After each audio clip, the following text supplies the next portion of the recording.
You're a plant. Look at your goddamn boots. For Christ's sakes, it's starting to grow roots. Next up, Russ and I are going to talk about 8 Mile and 4K. And I don't care if your palms are sweaty, still click that subscribe button. We need you. Thank you. 8 Mile in 4K. So this movie's coming out in 4K for its 20th anniversary, for anybody that feels old by me saying that. It's coming in a regular edition and a Steelbook edition. And we're going to take a look at the collector's Steelbook edition from Zavvi because they've got the full package here. This is its 4K debut. This is a 2002 movie directed by Curtis Hanson. He had from what I could tell in his filmography, he kind of had a handful of films prior to this, but the main hits were like Hand That Rocks the Cradle, The River Wild, and LA Confidential. The River Wild. Dude, that was a big hit for Kevin Bacon. Friends don't do that. From the director of River Wild comes 8 Mile. 8 Mile, starring Marshall Mathers. Yes. Kim Basinger. Which is it? Basinger. I love you, Kim Basinger. Brittany Murphy, Michael Shannon, and Mekhi Phifer. And the film follows Jimmy Smith and his attempts to launch a hip-hop career. Now, this movie was stated as partially autobiographical. It gives me a little bit more breathing room to sort of act and to embellish, and I think that's why he's stating autobiographical. Yeah, that's 50% true. Okay. Let's be honest. This film existed to be propaganda. For Eminem? Yes, this movie existed to be the backstory for a superhero that is Eminem, to cement a legacy and sell records in the future. And that's what it was. So it's having your cake and eating it too. I wasn't sure about how much of a success this movie was, but it was a success. Yeah, it was a critical, commercial success, soundtrack Oscar album. winner. Woo! The Oscar goes to Eminem, Jeff Bass, and Luis Reste for Lose Yourself from 8 Mile. The original music in the film is fucking incredible. Like every damn scene, there's a song playing I love. People love this. People love the soundtrack. I've actually never seen this movie, but you are right when you said this was the first film to have a rap song nominated for Best Original Song, and he was the first rapper to win. And Eminem wasn't even there because he thought for sure he wasn't going to win. Marshall Mathers, who couldn't be here, he's a good man. Good heart. I kind of want you to fill me in a little bit because, like I said, I haven't seen this movie. I get the gist of what this movie is based on just growing up and seeing this stuff everywhere. But I kind of want to talk just a little bit in your opinion about what makes this movie really great. Maybe what are some things that detract from it. But the first obvious place to start would be Eminem himself. I know from what I read, he's in every single scene. Can he act? Like how does it work? How does he work? He's fine. He carries it. But again, he's playing a heightened version of himself. Yeah. All he really has to do in this movie in every scene is just walk away from something. I gotta go. Or be angry.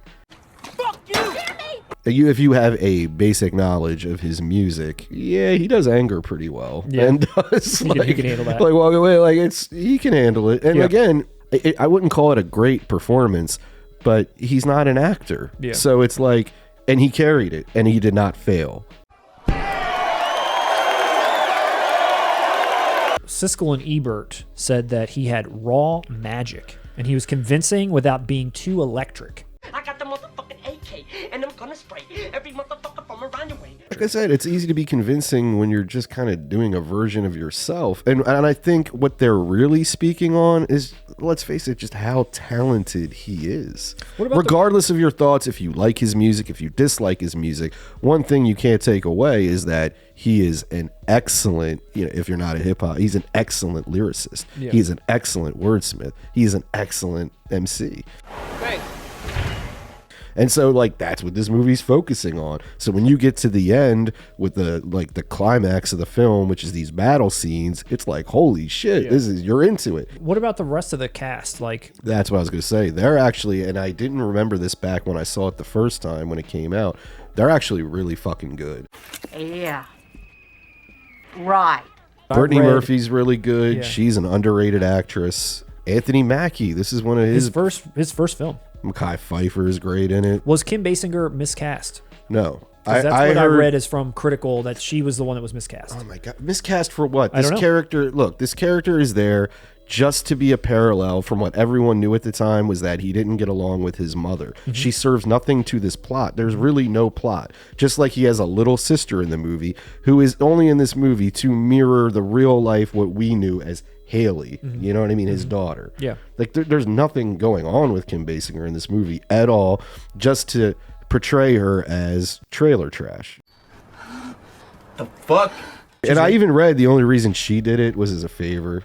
Because she was like, Curtis Hanson got me the Oscar for LA Confidential, so I'll come back and do this. It's shot impeccably. It looks beautiful. Really? Oh, God. And especially in the battle scenes, regardless of your thoughts on Eminem, as far as hip-hop in movies, that's top 5 for the way it's shot, the audio, like the mixing. It's very, very good. He did come from the battle raps community.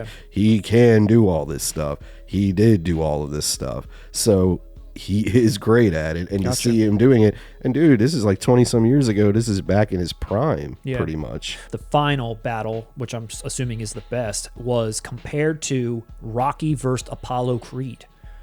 Is that true? No.